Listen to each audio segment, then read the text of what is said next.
Oi, pessoal, bom dia. Somos alunos do primeiro ano B de Informática e iremos apresentar hoje um trabalho relacionado à crise do Império Romano, onde iremos retratar sobre a crise do escravismo, um dos motivos pelo qual houve essa decadência no Império Romano. O grupo é composto por Mayuri, Maria Eduarda, Maria Clara, Mariana e Lucas.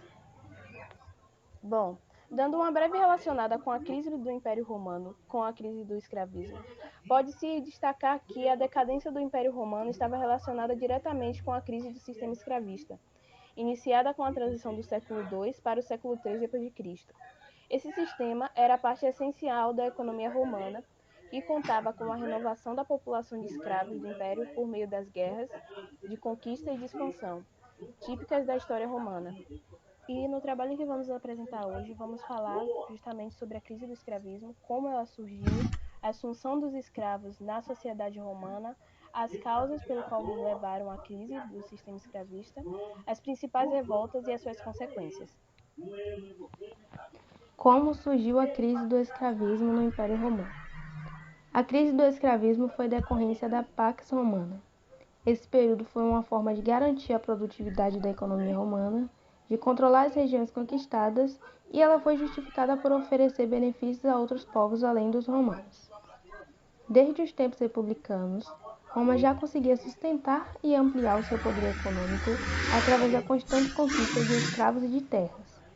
Essas duas práticas garantiam produtos agrícolas e manufaturados a um baixo preço, o que fazia com que os romanos alcançassem um lucro bastante significativo.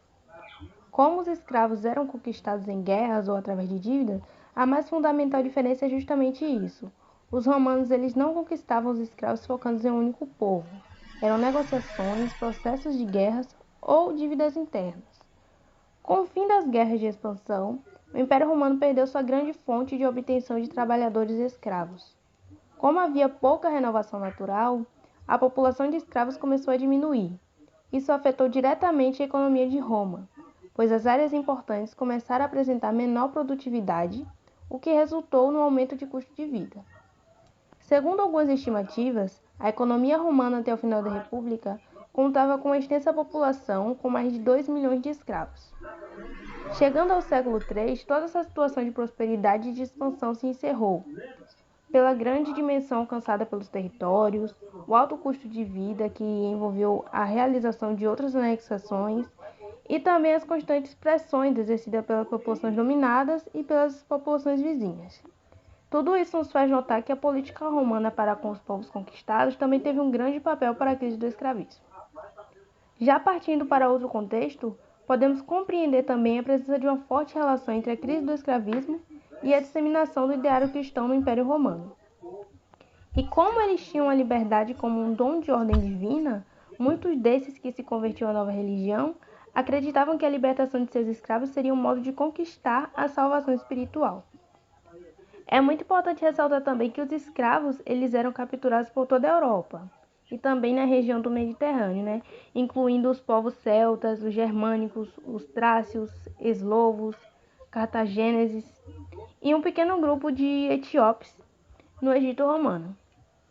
Com o passar do tempo, a gente pôde perceber que a crise ela já estava configurada ali e ela se potencializou na medida que os grandes proprietários de terra passaram a ver que a manutenção de uma vasta população de escravos estava economicamente inviável.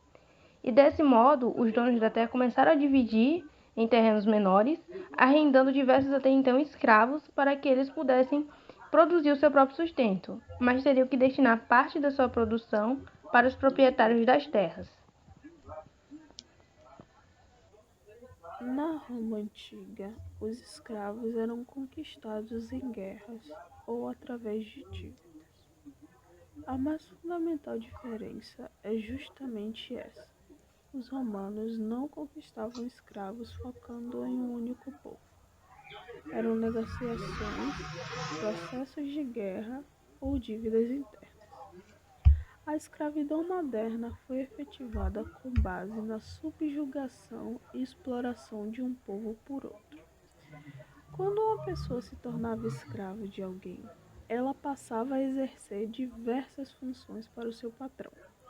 Assim, passavam a atuar não só na agricultura como também nas manufaturas e na vida administrativa. Eles atuavam também como gladiadores e como professores. Realizavam diversas tarefas para os seus patrões. A relação entre patrão e escravo era muito marcada por relações sexuais. Era comum entre as elites romanas que os homens se relacionassem não apenas com mulheres, mas também com outros homens, inclusive com seus escravos. Os escravos, mesmo vivendo sobre regras e formas de vida romana, e embora não fossem considerados cidadãos romanos, continuavam a viver suas culturas de origem, mantendo suas identidades. A escravidão foi tão presente no território romano que os números são significativos. Por exemplo, durante o governo de Augusto no século I a.C., estima-se que 35% da população fosse escrava, o que correspondia a 2 milhões de escravos.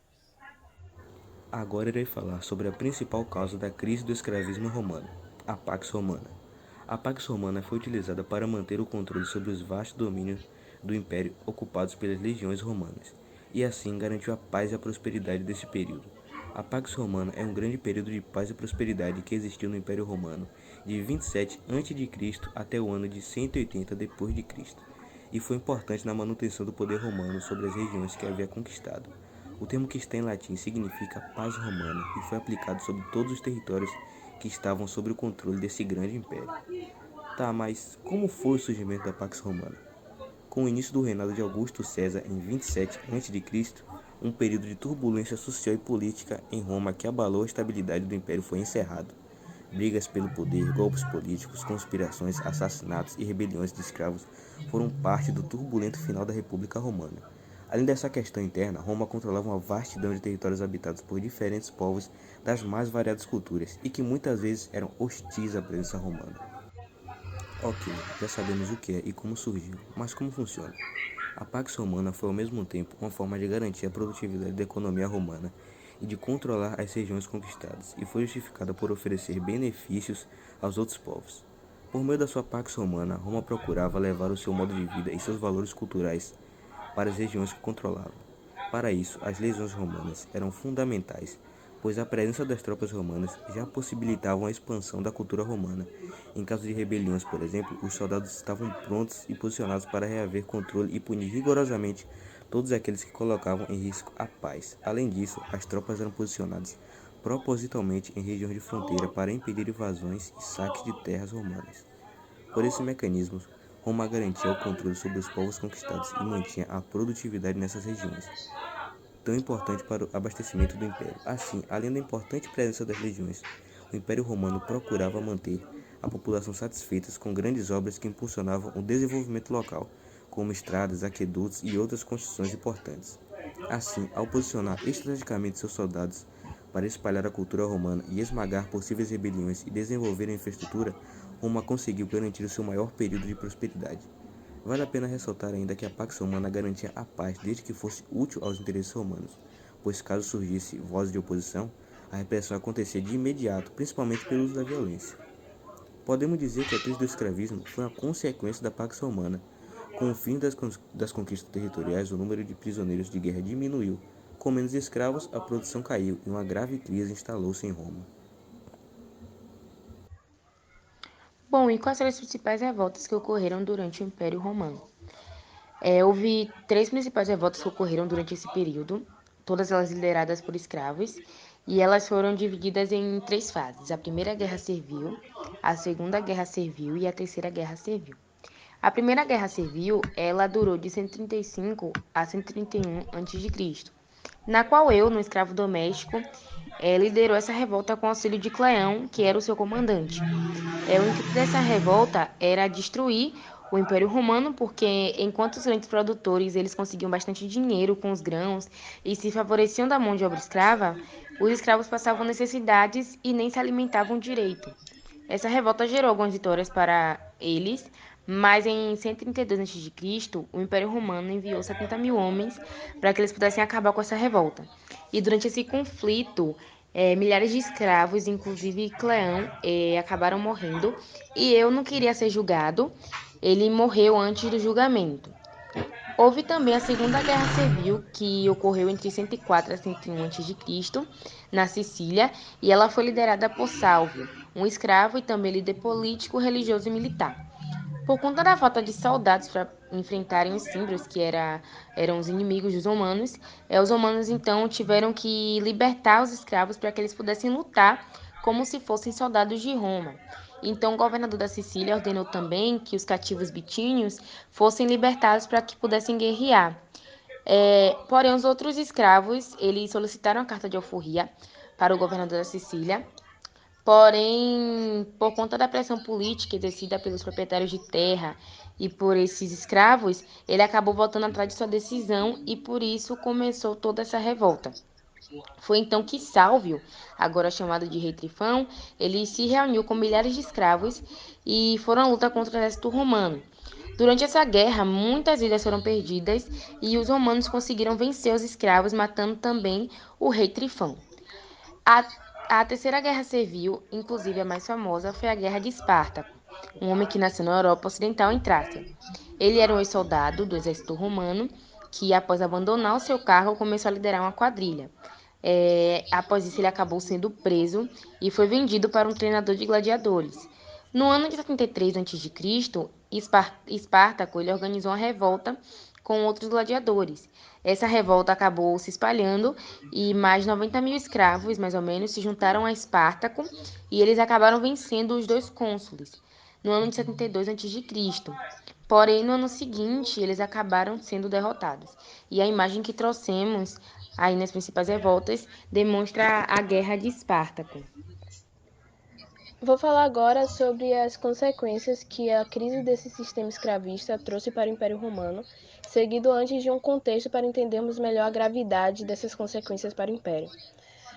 Os escravos, eles eram super importantes no Império Romano, porém passou até ali uma diminuição por conta do Baixo Império, onde houve-se uma diminuição do número de guerras e, consequentemente, dos prisioneiros de guerra.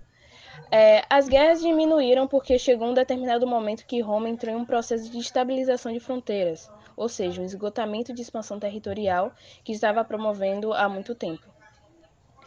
Como houve uma escassez de escravos por conta da parada das guerras, eles passaram a ser mais caros. Para termos uma certa noção, o preço dos escravos no final do século II custava 10 vezes mais do que antes, e no século III só piorou a situação. A crise também vem aí por conta de uma política de tolerância a partir dos estrangeiros, dando direitos de cidadania e aos povos conquistados, vindo a partir de uma questão mais religiosa, no caso do cristianismo. Essa escassez dificultou muito o Império Romano, porque o escravo era a base do Império praticamente. Ele era extremamente importante, pois segurava toda a estrutura do Império, e, por exemplo, eles iam aos latifúndios trabalhar e garantiam praticamente toda a produção agrícola do Império, ou seja, alimentação. E tinham pessoas que lucravam com o trabalho deles, os latifundiários e os comerciantes. E o governo acabava adquirindo impostos tributando esse pessoal, que era arrecadação de impostos. E essa arrecadação que bancava todas as contas e gastos públicos e do exército. Daí podemos perceber as consequências. Com o menor número de escravos, houve uma diminuição do sistema de produção. Logo com isso veio a escassez e os preços dos alimentos dispararam, o que acaba entrando em um processo inflacionário. Para ter uma ideia, na época da crise escravista, a moeda romana de prata, o denário, chegou a valer 5% do seu valor tradicional. Além disso, com todo esse contexto, houve a diminuição do lucro tanto dos grandes proprietários quanto dos comerciantes, o que levou à diminuição da arrecadação de impostos e proporcionou uma crise no governo, pois era esse dinheiro que sustentava esse aspecto político. Com a crise no governo, tornou-se prato cheio para uma instabilidade no sistema político e daí só ladeira abaixo. Então, com a crise do Império Romano, podemos perceber aqui que a economia caiu, a alimentação entrou em decadência e essa é só um começo do início da crise do Império Romano. E com isso terminamos o nosso trabalho sobre a crise do escravismo. Espero muito que tenham gostado e muito obrigada pela atenção.